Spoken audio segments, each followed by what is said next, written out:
Here we are at the SIC Ninja 250 Cup Series.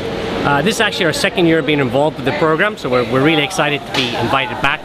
The program is aiming to really develop young riders in Malaysia and hopefully get them through to a wildcard position in the MotoGP 3.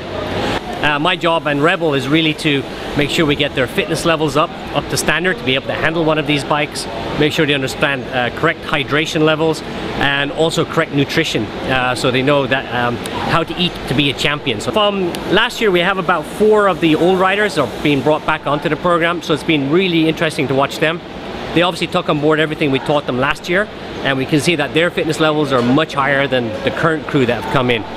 This group is really interesting because we have a lot of very young riders, and just from the first day or two we can tell that their exposure to health and fitness and exercise movements very, very limited. We've broken the programs down into 8-minute blocks. This is a very unique program, so they can focus just for 8 minutes a day. As they go along, we'll add those blocks on so they'll get fitter and stronger, and we hope that we'll see that reflect on times on the one of the units we like to use is the RIP 60 training. It's a suspension training system. A couple of things I like about suspension training is it's very lightweight, it folds up, it goes in your bag, it goes anywhere, so there's very, very little excuses for not being able to train, whether it's at home or if they're on holiday. This thing is fantastic. Now what I like about RIP 60 above some of the other suspension training systems is it's got bigger hoops, so it's a little bit easier to get into, a little bit faster for turnarounds, so I can change exercises quite fast and the riders can get in and out of the system quite quickly. It also has a rotational device on it, so we can take out the pins, and it allows us to do a lot of rotation, which is really critical for riding and a lot of sports because they're moving back and forth. They're really using that core section to try and control the bike in the corner. As much as they're using the upper body, the core is probably more critical and lower body to riding a bike safely. And that's really the reason we went with the RIP 60. Okay, so some of the unique features that we have for riding, I think overall people don't realize exactly how fit and strong you need to be to ride competitively.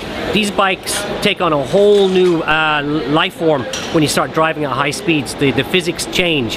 For instance, you're going into a left-hand corner at high speeds. You're actually pushing the bike out. You're not turning in. So this creates a lot of torque in the lower body, so that we need a lot of lower body strength to hold onto the bike, upper body strength to turn out, and of course the core muscles really fully engaged to balance the rider and control the bike. You know, less than half a second later you're going to flip the bike and all of that reverses immediately.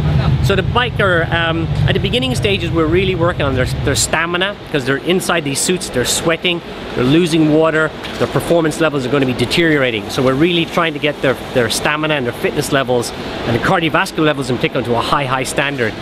At the same time, we're really focused on working on the core, which again our RIP 60 brings us in. All movements require core to be locked and working solidly. So we're really focused on that for the first couple of rounds.